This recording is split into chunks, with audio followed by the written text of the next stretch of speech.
Last व्हिडिओमध्ये आपण day 1 चा प्री फॉलोअप शिकलेलो कसा घ्यायचा आहे ते.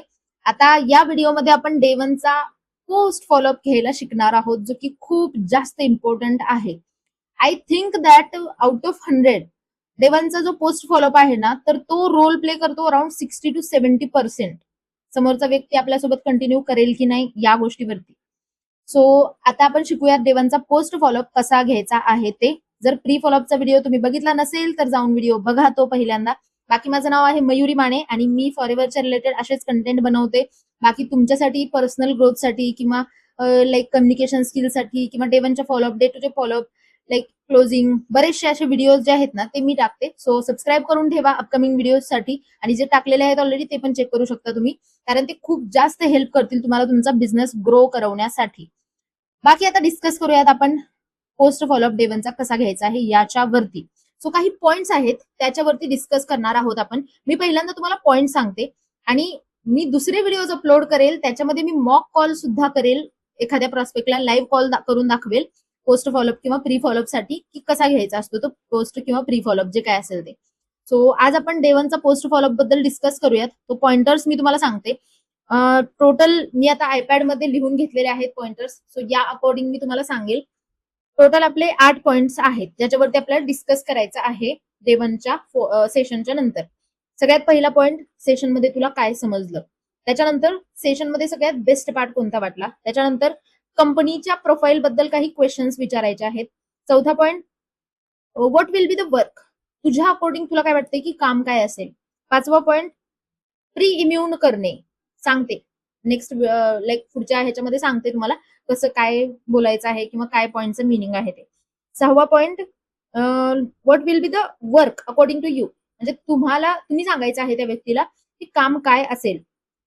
सो नेक्स्ट पॉइंट, सेशनच्या नंतर जे व्हिडिओज वगैरे असतात तर ते त्याच्याबद्दल तुम्ही डिस्कस करायचं आहे. आणि लास्ट साइन अप बद्दल डिस्कस करायचं आहे. सो आता थोडंसं डिटेलमध्ये जाऊयात. सगळ्यात पहिला point, what you understood in the session. म्हणजे लाईक तुला सेशन मध्ये काय समजलं. आणि हे एक्साइटमेंटने बोलायचं आहे, असं नाही तुला सेशन मध्ये काय समजलं. तुम्ही बोला, अच्छा सेशन अटेंड केलास पूर्ण, सेशन मध्ये तुला काय समजलं, काय काय समजलं मला थोडंसं सांगशील थोडक्यात. समोरचा व्यक्ती सांगेल. काही लोकांना सांगता येत नाही, इट्स ओके यार, रागावू नका त्यांच्यावरती. थोडंसं प्रेमाने त्यांना बोलू शकता तुम्ही, तुमच्या साईडने थोडंसं सांगू शकता. अच्छा सेशन मध्ये तुला कंपनीबद्दल कळालं असेल किंवा कंपनी किती कंट्रीज मध्ये चालते या सगळ्या गोष्टींबद्दल तुम्ही थोडंसं डिस्कस करू शकता, राईट. किंवा मग प्रोडक्ट्स बद्दल किंवा बाकीच्या सगळ्या गोष्टींबद्दल. सो काय समजलं ते समोरच्या व्यक्तीकडून जाणून घ्या, जेणेकरून तुम्हाला समजेल की समोरच्या व्यक्तीने किती ध्यान देऊन सेशन अटेंड केलेलं आहे. आणि अजून एक पॉइंट मला प्री फॉलोअप मध्ये सांगावासा वाटतो. तुम्ही सांगा तुमच्या प्रॉस्पेक्टला की मी सेशनमध्ये लाईक सेशनच्या नंतर एखादा क्वेश्चन विचारला तर तुला सांगता आला पाहिजे, तेवढा व्यवस्थित तुला सेशन अटेंड करायचा आहे. जेणेकरून त्याला एक भीती राहील, यार सेशनच्या नंतर मला विचारणार आहेत, विचारलं तर मला सांगता आलं पाहिजे, त्यामुळे ते व्यवस्थित अटेंड वगैरे करतील. सो पहिला पॉइंट, तुला काय समजलं सेशनमध्ये हे क्युरिओसिटी एक्साइटमेंटने तुम्हाला बोलायचं आहे, कारण एनर्जी ट्रान्सफर होत असते समोरच्या व्यक्तीमध्ये. त्याच्यानंतर दुसरा पॉइंट काय आहे, बेस्ट पार्ट. त्याला काय बेस्ट वाटलं हे विचारा. आणि एक्साइटमेंटमध्ये जसं आता तुम्ही आहात, फॉर एक्झाम्पल मी तुम्हाला म्हटलं सेशन अटेंड केला, मला हे सांग सेशन मध्ये सगळ्यात भारी काय वाटलं तुला, सगळ्यात छान काय वाटलं. समोरचा व्यक्ती सांगेल त्याच्या पद्धतीने. जर त्याला सांगता येत नसेल तर त्याला ऑप्शन्स द्या. जसं की फॉर एक्झाम्पल मी समोरच्या व्यक्तीला विचारलं पण त्याला सांगता येत नाही, मग मी त्याला म्हटलं मी ज्या वेळेला सेशन अटेंड केलेलं ना त्यावेळेला मला ट्रॅव्हलवाला पार्ट खूप आवडलेला. तसंच सेशन मध्ये तुला बाकीच्या पण गोष्टी कळायला असतील, कार प्लॅन, ट्रिप्स किंवा मग मार्केटिंग प्लॅन बद्दल कळालं असेल किंवा प्रोडक्ट्स बद्दल कळालं असेल, तुला काय बेस्ट वाटलं मला सांग. तो व्यक्ती सांगेल आणि जे काही तुम्ही त्या व्यक्ती सांगत आहे ते नोट डाऊन करून घ्यायचं आहे नोटबुक मध्ये, जेणेकरून तेच पॉइंट्स यूज करून तुम्ही कॅरी फॉरवर्ड कराल फॉलोअप. सो काय समजलं, त्याच्यानंतर बेस्ट पार्ट विचारायचा. बेस्ट पार्ट जो काही त्याला वाटला असेल ना त्याच्याबद्दल थोडंसं डिस्कस करायचं. जसं त्याने सांगितलेलं आहे, मॅम मला ते कार प्लॅनचं खूप आवडलं.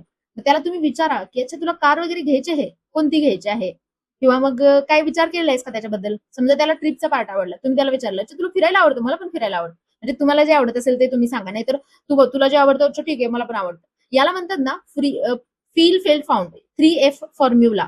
म्हणजे काय की समोरच्या व्यक्तीला एखादी गोष्ट आवडली पण ती आपल्याला सुद्धा आवडलेली किंवा मग सेम सिच्युएशन आपल्यासोबत क्रिएट झालेली, तर ते तुम्ही त्याला डिस्कस केलं त्याच्यासोबत आणि सांगितलं अच्छा माझ्यासोबत सुद्धा हे झालेलं, त्याला म्हणतात फील फेल्ड फॉर्म. पुढे पण याचा वापर मी करेल. सो तुम्ही त्यावेळेला समजून जा. आता बेस्ट पार्ट जो काय त्याच्याबद्दल थोडंसं डिस्कस करायचं, म्हणजे तिथे कसं अटेन्शन ग्रॅब करतो आपण समोरच्या व्यक्तीचं, तो कान खडे करून तुमचे जे काही पुढचे कन्व्हर्सेशन असेल ते ऐकेल. का? कारण तुम्ही त्याच्या आवडीचं बोलत होता त्यामुळे, बरोबर. सो बेस्ट पार्ट बद्दल थोडंसं डिस्कस करा, त्याच्याबद्दल अजून थोडेसे क्वेश्चन्स वगैरे विचारा त्याला. त्याच्यानंतर तिसरं काय सांगितलं मी, कंपनीच्या प्रोफाईल बद्दल क्वेश्चन्स विचारणे. आता तुम्ही काहीही क्वेश्चन विचारू शकता, जसं फॉर एक्झाम्पल तुम्ही विचारलं किती कंट्रीज मध्ये चालत आहे कंपनी, किती वर्ष झालेले आहेत कंपनीला, याने कळेल की त्याने किती ध्यान देऊन सेशन अटेंड केलेला आहे ते. आणि तुम्ही आउट ऑफ सेशन कोणतंही एक गोष्ट त्याला शेअर करा. जसं फॉर एक्झाम्पल सेशन मध्ये सांगितलं नाही कंपनीचं ऑफिस मुंबईमध्ये कुठे आहे ते, तर तुम्ही सांगितलं त्याला की कंपनीचं ऑफिस इथे आहे मुंबईमध्ये अंधेरीमध्ये हे ते, किंवा मग एक्स्ट्रा इन्फॉर्मेशन, म्हणजे त्याला असं फील होईल की यार ह्या माणसाला तर माहित आहे कंपनीबद्दल एक्स्ट्रा इन्फॉर्मेशन, म्हणजे फक्त सेशन मध्ये जे सांगितलेलं आहे तेच आपण पोपट सारखं सांगत आहे असं करून नाही चालणार. तुम्ही एक्स्ट्रा काहीतरी सांगितलं त्या व्यक्तीला. त्याच्यानंतर कंपनी प्रोफाईल बद्दल तुम्ही 2-3 क्वेश्चन्स वगैरे विचारा, डिसाईड करा कोणते विचारणार आहे ते, अकॉर्डिंग टू दॅट विचारा तुम्ही. त्याच्यानंतर what will be the work according to you, तुम्ही त्याला विचारा, अच्छा तुला काय वाटते 1 तास सेशन अटेंड करून काय वाटते काम काय असेल इथे. समोरचा व्यक्ती सांगेल मग काम काय असेल ते. आता कुठे ना कुठे लोकांना असं वाटतं की आपल्याला प्रोडक्ट्स विकावे लागणार, लोकांना कन्व्हिन्स करावं लागणार, सो हे क्लिअर करणं गरजेचं आहे. त्याला तुम्ही विचारलं जे काही असेल त्याला अप्रिशिएट करा, थोडंसं मधून अधून ना अप्रिशिएट करत जा. अप्रिशिएट केलं ना समोरच्या व्यक्तीचे कान खडे होणार, सो त्यामुळे अप्रिशिएट करा. आता तो जे काही सांगेल ना तर त्याला टोकायचं नाही आपल्याला, किंवा त्याला चुकीचं म्हणत यार तुला तर काही कळतच नाही काय बोलत आहेस असं नाही म्हणायचं. आपल्याला त्याला अप्रिशिएट करायचं जे काय सांगेल त्याला. आणि चुकीचं जरी सांगितलं त्याला तो बरोबर आहे असं म्हणायचं नाहीये, त्याला म्हणायचं आहे की ठीक आहे चांगली गोष्ट आहे की तू प्रयत्न केलास, बट मी तुला सांगते काम वगैरे काय असेल. पण त्याच्या अगोदर तुम्ही त्याला थोडंसं प्री इम्युन करणं गरजेचं आहे. जसं आता त्याच्या माइंडमध्ये प्रॉडक्ट्स बद्दल एक निगेटिव्ह पॉईंट राहतो की यार आपल्याला सेल करावे लागतील की काय दारोदारी जाऊन. तुम्ही तुमची स्टोरी सांगितली, समजा फॉर एक्झाम्पल मी आता आहे, मी तुम्हाला सांगितलं यार मला पण वाटलेलं काम समजलेलं त्यावेळेला, मला काय वाटलेलं प्रोडक्ट्स वगैरे घ्यावे लागतील दारोदारी जाऊन विकावे लागतील, पण नंतर मला समजलं की असं काय असतं तर कुठल्या तरी सेल्समनला हायर केलं असतं माझ्या मेंटॉरनी, मला थोडीच केलं असतं. मला नंतर समजलं की असं काय आपल्याला नाही करायचं आहे, काम इझी आहे. आणि मी थोडंसं नोटीस केलं की यार आपलेच एजचे लोक आहेत म्हटल्यानंतर असं काय काम अवघड असणार आहे जे आपल्या एजचे लोक करत आहेत, सोपंच असणार आहे, काहीतरी सिंपल असणार आहे, सोपं नाही म्हणजे लाईक सिंपल असणार आहे जे की मी करू शकेल. सो तुम्ही हे सांगितलं, समोरच्या व्यक्तीला हे फील होईल की यार मला पण हेच वाटतं, मन की बात जाणली, थोडक्यात असं होईल थोडंसं. तो व्यक्ती जो आहे तो तुम्हाला सांगेल, मग थोडंसं खुलायला चालू होईल ज्या वेळेला तुम्ही त्यांच्या मनातल्या गोष्टी तुम्ही बोलाल. सो प्रॉडक्ट्स बद्दल थोडंसं क्लिअर करा त्या व्यक्तीला की आपल्याला कोणाला कन्व्हिन्स करायची गरज नाहीये, किंवा चेन वगैरे बनवायची नाही, आपल्याला लोक जोडण्याचं काम करायचं नाहीये वगैरे, नेटवर्किंगचं काम करायचं आहे. Networking is different thing and chain marketing is different thing. So हे त्यांना सांगणं गरजेचं आहे की आपल्याला कोणाला कन्व्हिन्स करण्याची गरज नाहीये किंवा दारोदारी जाऊन प्रोडक्ट विकायची काही गरज नाहीये. मग आता पुढचं जसं की मी सांगितलं तुम्हाला की प्रीइम्युन करायचं आहे. प्रीइम्युन म्हणजे काय? प्रीइम्युन म्हणजे एखाद्या बिमारीची दवाई अगोदरच देणे, येण्याच्या अगोदर. आता इथे काही दवाई देत बसायचं नाही आपल्याला कोणाला, बट प्रीइम्युन म्हणजे काय? फ्रेंड्स, आता कसं फॅमिली फ्रेंड्स वगैरे जेव्हा असं काही नवीन वगैरे आपण शिकत असतो आणि त्यांना जाऊन सडनली शेअर करतो, ते आपल्याला निगेटिव्ह करून देतात आणि आपण निगेटिव्ह झालो की मग पुढे सोडून देतो ते. आता समजा फॉर एक्झाम्पल मी काम समजलेलं आहे, 1 तास देऊन मी सेशन अटेंड केलेलं आहे आणि त्याच्यानंतर मी जाऊन माझ्या फ्रेंड्सना सांगितलं की असं असं आहे, फॉरएव्हर आहे, हे आहे ते. माझे फ्रेंड्स निगेटिव्हच करणार ना मला. मग मी त्या प्रॉस्पेक्टला माझी स्टोरी सांगितली. यार मी ज्या वेळेला काम समजलेलं ना त्यावेळेला मी एक्साइटमेंट मध्ये खूप होते, त्यामुळे मी माझ्या फ्रेंड्सना जाऊन सांगितलं की असं असं मी फॉरएव्हर समजलं आहे, ते पैसा येतो हे येतो. मला सगळ्यांनी मजाक उडवायला चालू केला माझा, म्हणजे सगळ्यांनी मला हे सांगितलं की यार हे असल्या फालतू गोष्टीमध्ये पडू नको, अजिबात करू नको, हे असलं काही अभ्यासावरती लक्ष दे. इव्हन माझ्या पॅरेंट्सनी सुद्धा असं सांगितलं.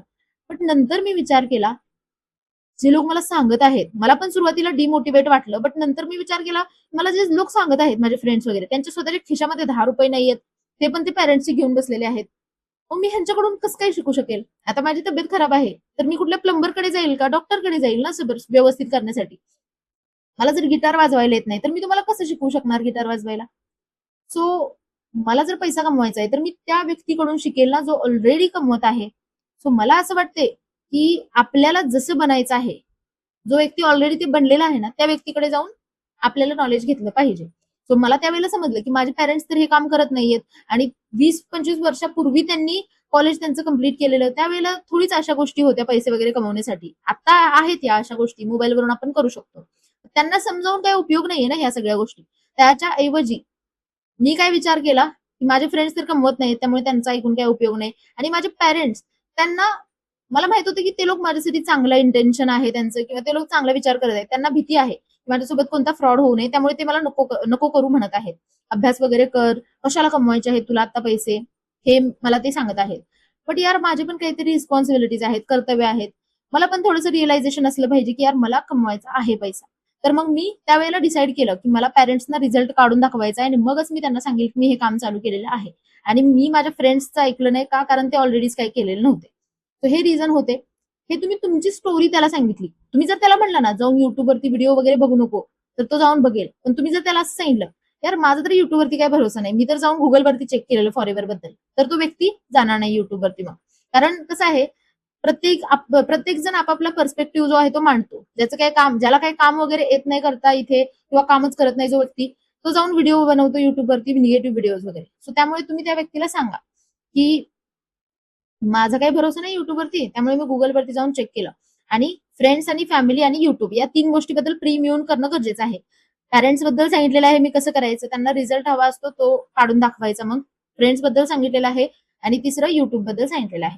सो या पद्धतीने तुम्ही प्रीमियम नक्की करा. हा पॉईंट बिलकुल विसरू नका, कारण जर प्रीमियम केलं नाही तर तुम्ही सगळं म्हणजे कराल, आणि नंतर त्या प्रॉस्पेक्टला कोणी निगेटिव्ह केलं तो गायब होईल, डिसअपिअर होईल. तुम्ही बघितलं असेल बऱ्याच वेळेला की प्रॉस्पेक्ट गायब होतात, म्हणजे एकदमच डिसअपिअर होतात, ब्लॉक करून जातात. ते कशामुळे, त्याला कोणीतरी येऊन पिन टोचलेले असते, निगेटिव्ह केलेलं असतं. सो त्याच्यानंतर नेक्स्ट पॉईंट काय आहे, what will be the work, तुम्ही तुमच्या पद्धतीने सांगा.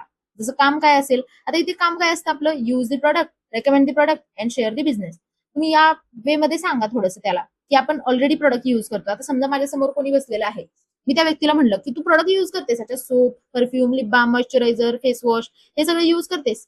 हे सगळं यूज करून तुला पैसे वगैरे येतात का? प्रॉस्पेक्ट म्हणेल की नाही, पैसे तर नाही येत.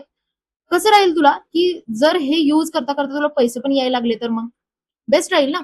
सो हे सांगणं गरजेचं आहे, कारण त्याला जेव्हा कळेल की आपण ऑलरेडी प्रोडक्ट यूज करत आहे, पण त्याचा ब्रँड चेंज करून आपण पैसा कमवू शकत आहे, तर तो निगेटिव्ह होणार नाही या गोष्टीबद्दल, राईट. आणि जर समोरच्या व्यक्तीने विचारलं की ते प्रोडक्ट घ्यावे लागतात का, तर त्याला हे सांगणे की हा आपल्याला ब्रँड चेंज करायचा असतो, आपण ऑलरेडी जे यूज करत आहे त्याच्याच ठिकाणी आपण फॉरएव्हरची यूज करू शकतो. असं नाही, याचा अर्थ असा नाही की इन्व्हेस्टमेंट करायची आहे, आपल्याला आपला खर्च ऑलरेडी आपण करत आहे, पण त्याच्याच ठिकाणी आपण फॉरएव्हर मध्ये करून पैसा आपण कमवू शकतो.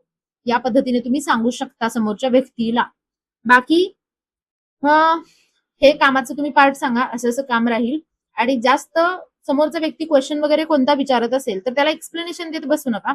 त्याला समोरच्या व्यक्तीला अशा गोष्टी सांगा की तो, त्याला डोक्यामध्ये डाऊट राहणार नाहीये तो. जसं फॉर एक्झाम्पल त्याने विचारलं प्रोडक्ट घ्यायचे आहेत का, खोटं बोलायची काही गरज नाही, नंतर त्याला कळणारच आहेत ना की प्रोडक्ट्स घ्यावे लागतील.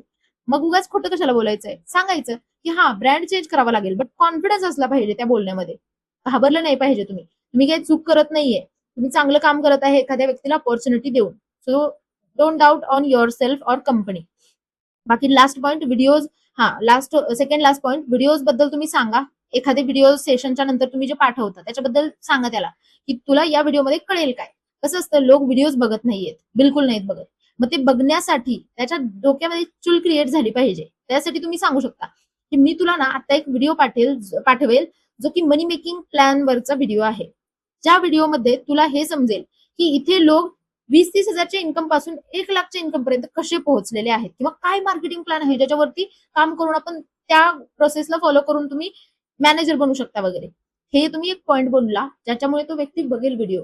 जसा अजून एखादा व्हिडिओ आहे ज्याच्यामध्ये हे सांगितलेलं आहे की जे गव्हर्नमेंट ऑफिसर होते, सीबीआय ऑफिसर, त्यांनी फॉरएव्हर कंपनीला इन्व्हेस्टिगेट केलं आणि त्यांना समजलं की फॉरएव्हर कंपनी किती ट्रस्टेबल आहे ते. मी त्याला सांगितलं की एक गव्हर्नमेंट ऑफिसर, जे पोलीस ऑफिसर होते, सीबीआय ऑफिसर, त्यांनी फॉरएव्हर मध्ये काम चालू केलं का केलं असेल, तू जाऊन व्हिडिओ बघ, तुला कळेल. व्हिडिओमध्ये त्याला कळणार हे सांगायचं, म्हणजे चूल क्रिएट होते डोक्यामध्ये, क्युरिओसिटी राहते. तर या पद्धतीने तुम्ही त्याचा फॉलोअप घ्या डेवनचा, विथ कॉन्फिडन्स. बिंदास फॉलोअप घ्यायचा आहे, कारण तुम्ही घाबरून घाबरून फॉलोअप घेतला ना तर या सगळ्या गोष्टी उलट्या पडतात, लोक पुढे कंटिन्यू नाहीत करत. पण जर व्यवस्थित घेतलं ना तर तो व्यक्ती पुढे कंटिन्यू करेल. आणि कॉन्व्हर्सेशन मध्ये ना थोडं थोडं समोरच्या व्यक्तीच्या फायद्याचं बोलत जा, जेणेकरून त्याला असं वाटेल की यार हा व्यक्ती माझ्या फायद्याचं बोलत आहे, तर मग मला ऐकायचं आहे. बाकी पुढच्या व्हिडिओमध्ये आपण डे 2 चा प्री फॉलोअप डिस्कस करणार आहोत. सो सबस्क्राईब करून ठेवा. बाकी हे तुम्ही मागच्या व्हिडिओमध्ये जाऊन बघा डे 1चा प्री फॉलोअप कसा